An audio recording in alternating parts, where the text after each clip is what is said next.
Les Mésopotamiens organisaient leur vie politique sous forme de cités-États, c'est-à-dire que chaque cité, chaque ville était indépendante les unes des autres. Chacune d'elles avait son propre roi, sa propre noblesse, ses propres lois. Les cités-États mésopotamiennes avaient globalement les mêmes pouvoirs que les États actuels. Bien que chaque cité vénérait souvent une divinité en particulier associée à la cité, les cités avaient des religions semblables. Cette religion était polythéiste, c'est-à-dire plusieurs dieux. En Mésopotamie, il y avait plus d'une centaine de dieux. C'est pourquoi on peut parler de culture mésopotamienne, même si la Mésopotamie n'était pas un État ni une zone qu'on peut qualifier d'homogène. Le diaporama suivant t'expliquera ce qu'est un État dans ton monde contemporain. L'État est partout et nulle part en même temps. On ne regarde pas une voiture de police, un député ou même un enseignant en se disant « Tiens, voilà l'État ». Pourtant, c'est l'État qui décide des fréquences des chaînes de radio, des étiquettes sur les valeurs nutritives des boîtes de céréales que tu manges, de l'interdiction de certaines drogues ou encore que certains actes sont des crimes. Dans certains pays, l'État peut même condamner quelqu'un à mort. Alors, qu'est-ce que l'État avec un E majuscule? En droit international, un État doit avoir un territoire bien défini, une population permanente, une organisation politique et des relations avec d'autres États.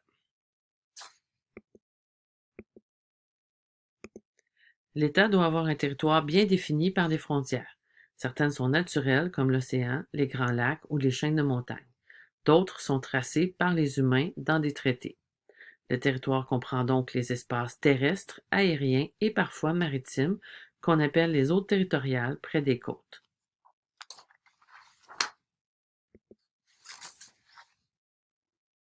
L'État doit avoir une population permanente. Cela ne veut pas dire que personne ne doit entrer ou sortir du territoire. Cela signifie plutôt que le territoire est habité. Il n'est pas nécessaire que la population soit répartie de façon égale sur tout le territoire. Au Canada, la majorité de la population habite au sud, près de la frontière avec les États-Unis.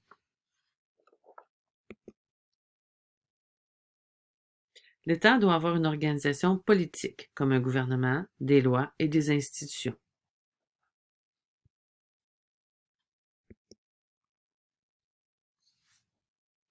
L'État doit avoir la capacité d'entrer en relation avec d'autres États. Des relations diplomatiques, par exemple. Certains États, comme le Canada, ont des ambassades ou des consulats dans tous les pays du monde, ou presque. Une ambassade a pour rôle d'entretenir des relations diplomatiques avec le pays où elle se trouve. L'ambassadeur est le représentant officiel de son pays d'origine dans le pays qui l'accueille. L'ambassade peut, par exemple, autoriser des étrangers à voyager dans le pays qu'elle représente, comme par exemple donner des visas de travail ou des visas d'études. Le consulat, quant à lui, a pour rôle de donner des services aux citoyens du pays qu'elle représente et qui se trouvent dans le pays étranger. Par exemple, leur fournir un passeport s'ils ont perdu le leur pendant leur voyage. Combien y a-t-il d'États dans le monde?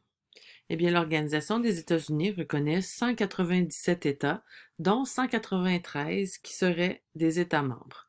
Le Vatican et l'État de Palestine sont reconnus comme des observateurs permanents. Les îles Cook et Niue sont reconnus comme des États non membres. Donc, quel genre de système politique? Dictature ou démocratie? Dans une dictature, le gouvernement prend des décisions qui touchent la population, mais pour favoriser ses propres intérêts. C'est lui qui exerce tous les pouvoirs. Les citoyens ne peuvent pas participer à la prise de décision et ont très peu ou pas du tout de liberté. Les citoyens ne peuvent pas non plus s'opposer à ceux qui gouvernent, que ce soit une personne seule ou un groupe de personnes. Il y a donc absence de liberté de presse, de partis politiques d'opposition ou de groupes de pression indépendants qui, dans une société démocratique, tentent d'influencer les décisions des dirigeants. Ainsi, on dit que le souverain, donc celui qui gouverne, est au-dessus des lois. Son pouvoir n'est pas limité par la loi. Par contre, le peuple peut pour sa part être soumis à des lois. Dans une dictature, le dirigeant ou le groupe de dirigeants a le contrôle absolu sur les trois pouvoirs. Imaginez-vous, le capitaine d'une équipe de hockey qui pourrait changer les règles du jeu au fur et à mesure et décider de punir les joueurs de l'équipe adverse comme bon lui semble. La théorie de la séparation des pouvoirs de Montesquieu a justement pour but d'éviter cela.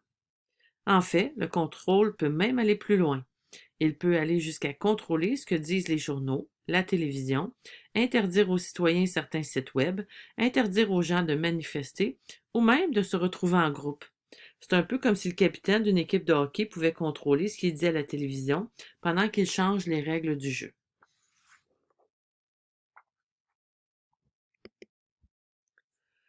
Dans une démocratie, l'intérêt de la population est central. La population prend à la fois les décisions, car le gouvernement est composé de citoyens, et les respecte, puisque nul n'est au-dessus des lois. C'est ce qu'on appelle la règle de droit. Les citoyens peuvent participer librement, de près ou de loin, aux décisions qui les touchent. Ils peuvent, par exemple, voter librement lors des élections, fonder des journaux, des stations de télévision, des chaînes YouTube, critiquer le pouvoir qui est en place, manifester dans la rue et même créer des partis politiques ou des associations pour faire valoir leur point de vue. Dans les démocraties, le pouvoir du gouvernement est encadré par des lois au même titre que les citoyens. On appelle ces États où la loi est plus puissante que le gouvernement des États de droit. C'est le cas du Canada, où la loi impose que les députés soient élus par des élections tous les 4 ans au suffrage universel et au scrutin secret. C'est-à-dire que tous les citoyens de 18 ans et plus ont le droit de voter et que leur choix doit être tenu secret. Au Canada, les citoyens votent pour des députés qui les représenteront et qui prendront des décisions en leur nom.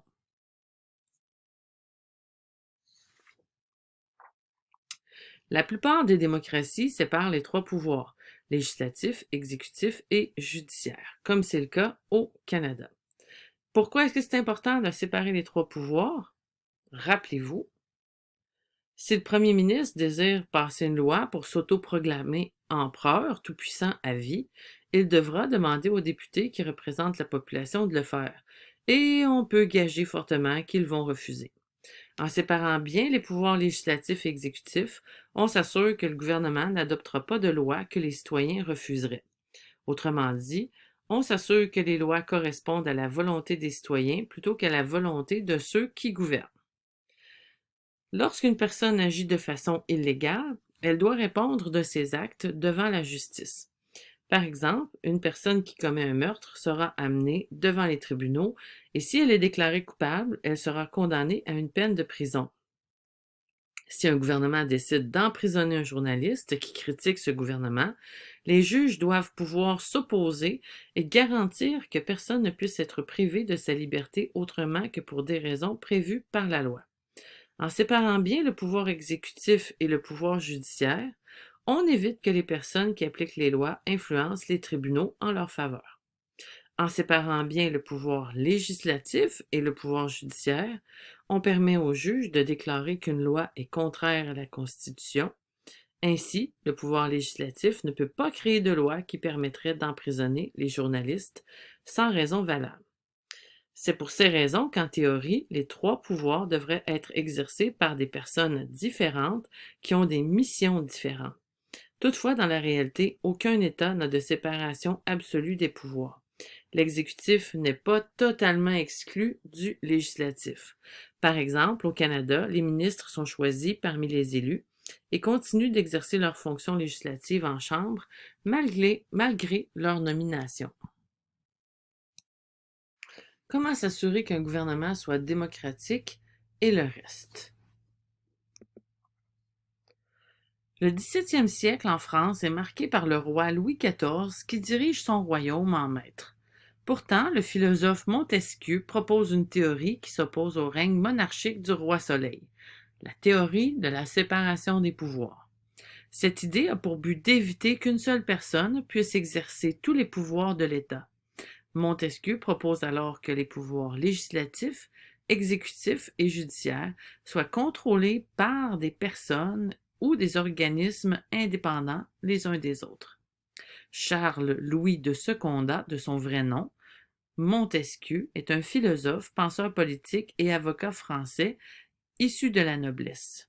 Il a fait des études en droit et publie plusieurs ouvrages. C'est d'ailleurs dans son œuvre qui s'intitule De l'esprit des lois de 1748 qu'il traite de la théorie de la séparation des pouvoirs.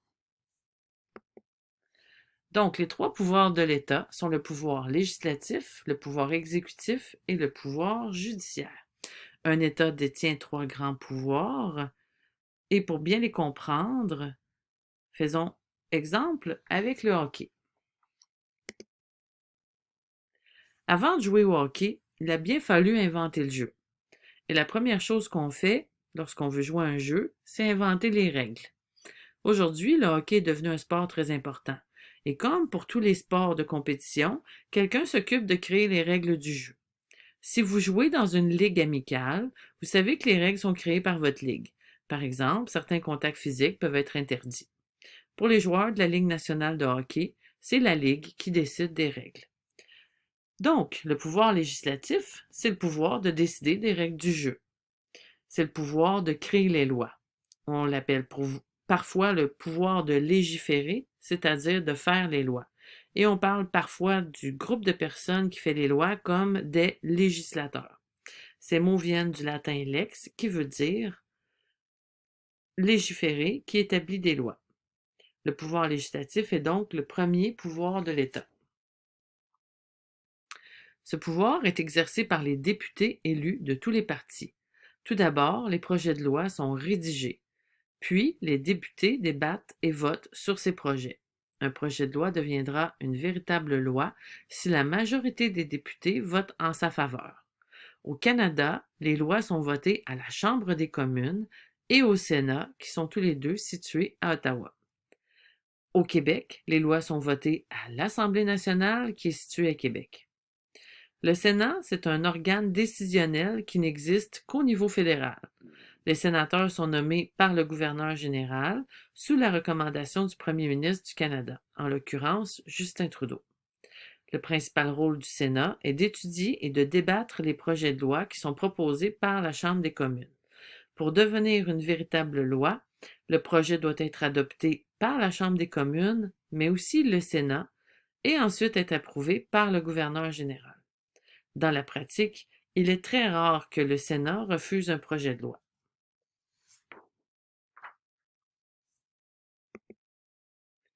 Une fois qu'on a décidé des règles du jeu, on peut commencer à jouer.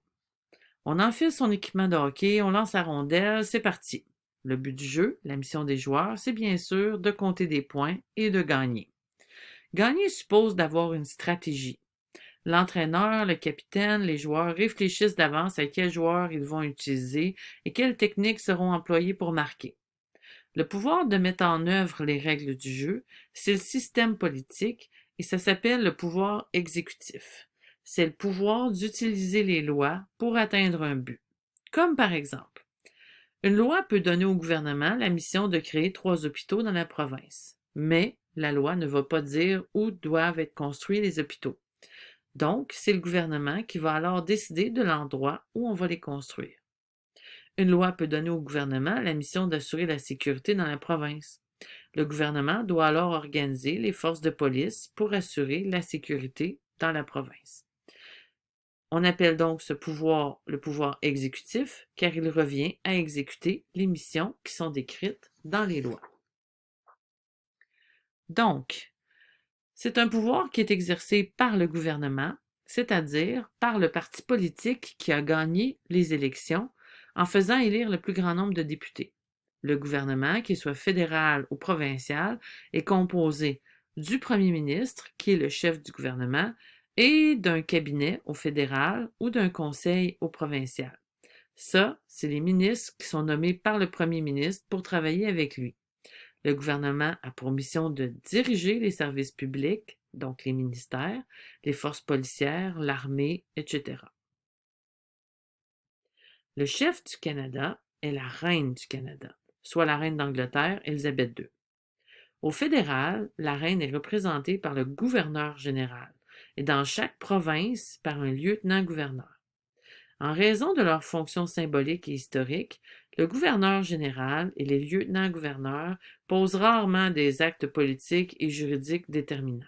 Ils ont essentiellement pour fonction d'authentifier certaines décisions prises par le gouvernement. Le dernier pouvoir est le pouvoir judiciaire. Donc, même si les joueurs de hockey connaissent les règles du jeu, il arrive qu'ils commettent des fautes dans le feu de l'action. L'arbitre a pour pouvoir de décider si le comportement d'un joueur enfreint une règle du jeu et de sanctionner les fautes. Le pouvoir de sanctionner les personnes qui ne respectent pas les règles du jeu dans le système politique s'appelle le pouvoir judiciaire. C'est le pouvoir d'interpréter les lois pour décider si une personne a ou non violé ces lois. Ce pouvoir est exercé par les juges. Le pouvoir judiciaire, c'est le pouvoir de trancher quand il y a des conflits.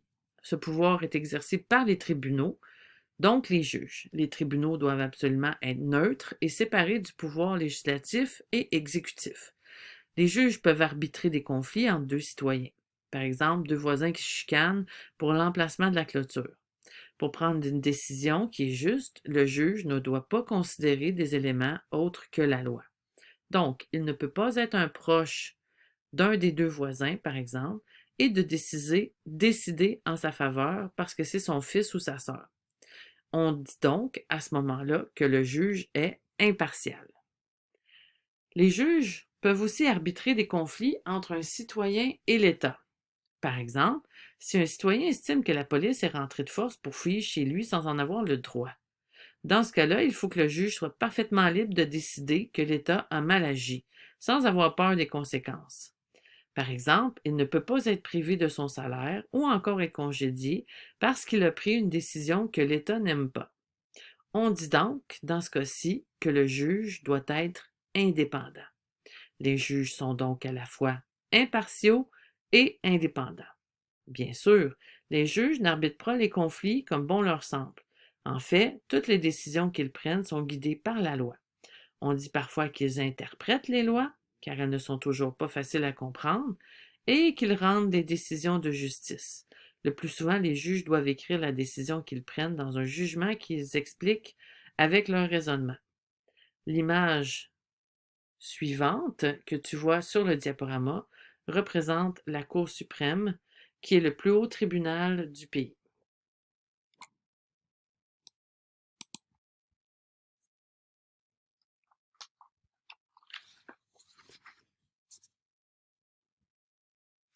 Un exemple d'État aujourd'hui, le Canada, qui est une fédération, parce que le pouvoir est partagé entre le gouvernement fédéral du Canada et les gouvernements des provinces.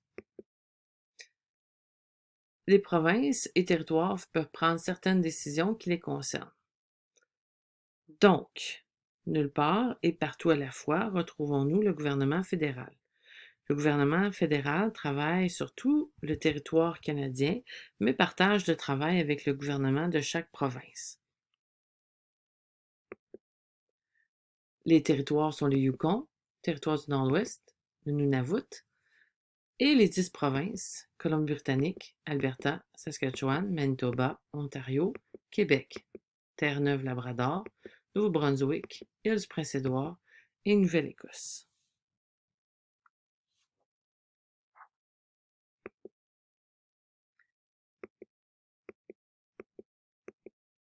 La capitale du Canada est Ottawa. Elle est située en Ontario.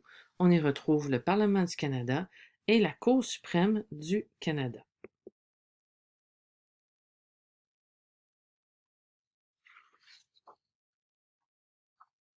La Loi suprême du Canada, qui est la Constitution de 1867, a attribué des responsabilités propres au fédéral et au provincial.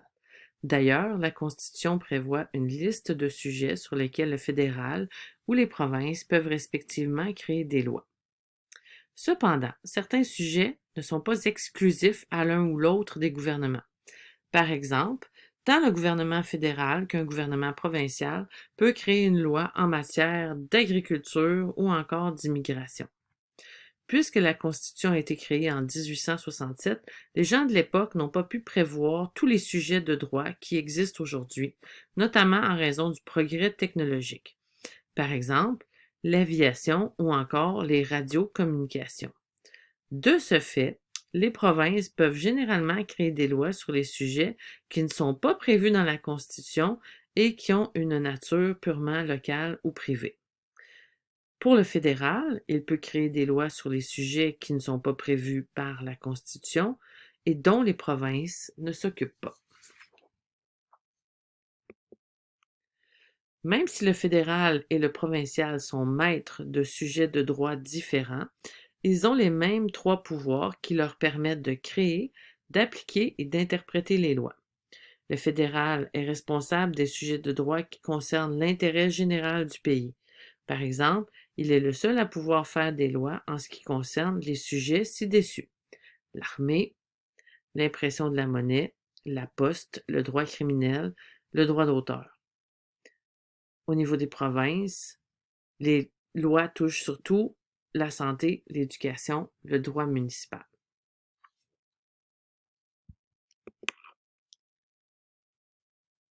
Ce qu'il faut bien comprendre, c'est que le gouvernement fédéral et le gouvernement de chaque province exercent chacun les trois pouvoirs: législatif, exécutif et judiciaire. Par contre, le gouvernement fédéral et les provinces ne travaillent généralement pas sur les mêmes sujets.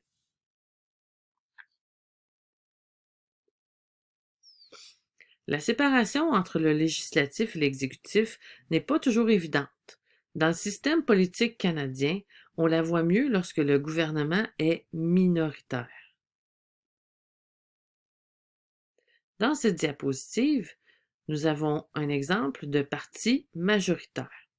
Les députés, donc le pouvoir législatif, sont élus par les citoyens et le gouvernement, le pouvoir exécutif, est formé par le parti qui remporte les élections. Dans la diapositive, le Parti orange a remporté les élections avec 13 élus sur une possibilité de 25. Ce parti a suffisamment d'avance pour avoir la majorité des voix. Le Parti orange va donc former ce qu'on appelle le gouvernement. Et le chef de ce parti va devenir le premier ministre, qui va ensuite choisir des députés pour faire partie de son gouvernement. Le pouvoir législatif et exécutif sont alors exercés par les membres d'un même parti. Les autres membres font partie de ce qu'on appelle l'opposition. La séparation des pouvoirs n'est alors pas très claire à identifier. Le parti majoritaire a le pouvoir exécutif, mais il a aussi le contrôle sur le pouvoir législatif. Donc, pour bien comprendre, nous avons les 13 députés élus du Parti orange. Donc, 13 élus, c'est plus grand que 12 du Parti bleu et du Parti gris rassemblés. 13, c'est aussi plus grand que 8 députés élus du Parti bleu et c'est aussi plus grand que 4 députés élus du Parti gris.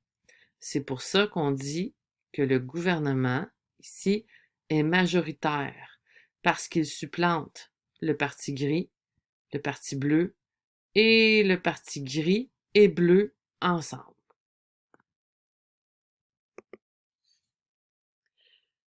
Dans cette diapositive, nous avons un exemple de parti minoritaire. Les députés, pouvoir législatif, sont élus par les citoyens et le gouvernement, qui est le pouvoir exécutif, va être formé par le parti qui remporte les élections. Ici, le Parti orange a remporté les élections avec une très courte avance.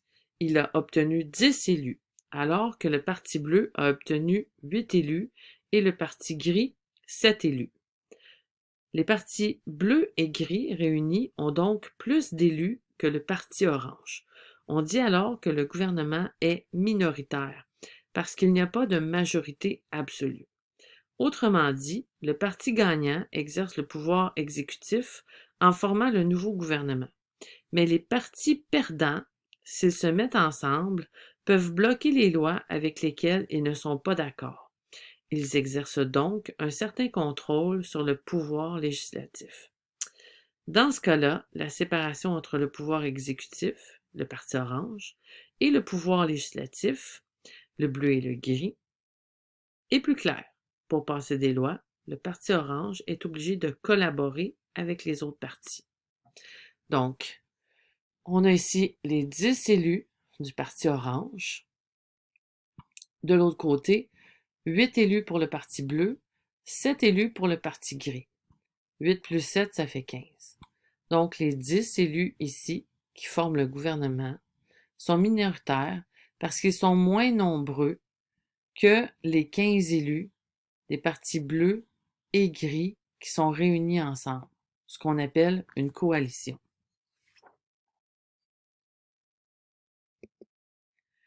L'État et la justice aujourd'hui au Québec.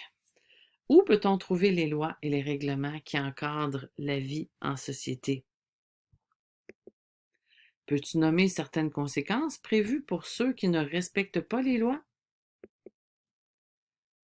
Est-ce que tu sais ce que présomption d'innocence veut dire? Innocent jusqu'à preuve du contraire? Ou encore, pourrais-tu définir l'égalité devant la loi, le principe selon lequel la loi s'applique à tous de façon égale? Question de débat. Pour ou contre? Au travers de l'activité de débat, les élèves doivent exercer leur jugement critique et formuler une opinion éclairée et justifiée, mettant en pratique les apprentissages acquis lors de leur présentation magistrale. Pour chaque sujet, l'affirmation sera lue à haute voix pour le groupe. Les élèves devront donc par la suite se prononcer sur le sujet, puis expliquer leur point de vue. Les élèves devront lever la main droite s'ils sont d'accord avec l'affirmation. Ils lèveront la main gauche s'ils sont en désaccord. Afin de susciter le débat, voici quelques informations à transmettre aux élèves. Après chaque question, vous devrez compléter l'information transmise en vous référant aux commentaires avantages, désavantages, problèmes et difficultés. Vous pouvez également participer et défendre des opinions qui diffèrent de celles des élèves. Pour aller plus loin, vous pouvez également leur transmettre de l'information facultative.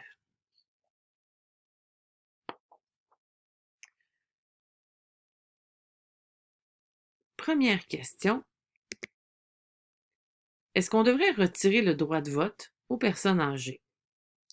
Un avantage serait que cela éviterait que des personnes plus âgées prennent des décisions qui affectent les plus jeunes.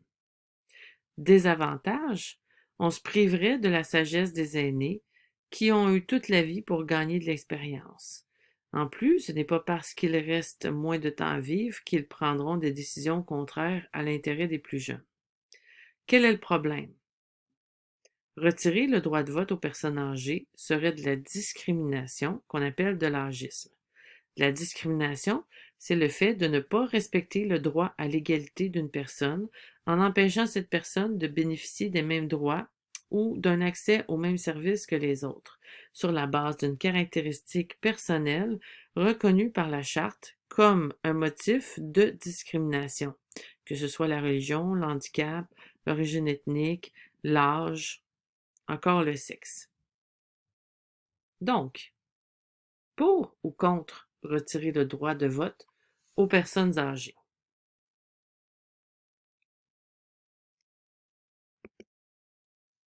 Pour ou contre rétablir la peine de mort au Canada?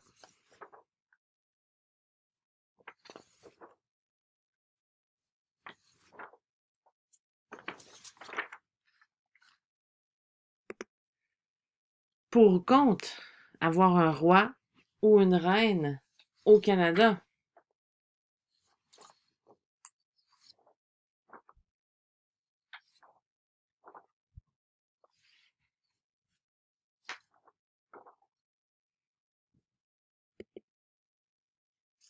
Pour ou contre adopter des lois par référendum?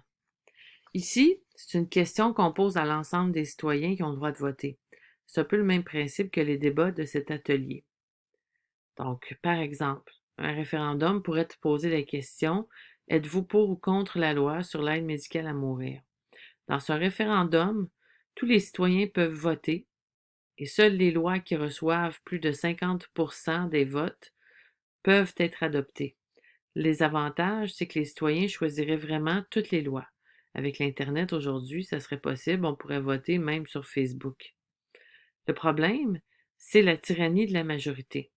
Par exemple, si tous les Blancs décident que les Noirs doivent devenir esclaves et qu'il y a 90% de Blancs, ben comment faire pour protéger les Noirs?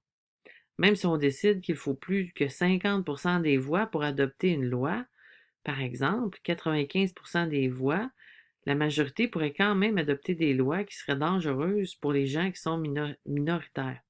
Par exemple, interdire leur religion, les rendre esclaves, leur interdire d'exercer certains métiers. C'est un peu ça qui s'était produit en Afrique du Sud avec l'apartheid.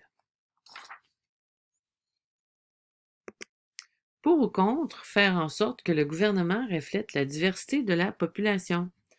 Par exemple, il devrait y avoir des enfants, des personnes âgées, un peu plus de femmes que d'hommes, des gens de toutes les origines ethniques ou nationales, de toutes les religions qui travaillent dans tous les domaines.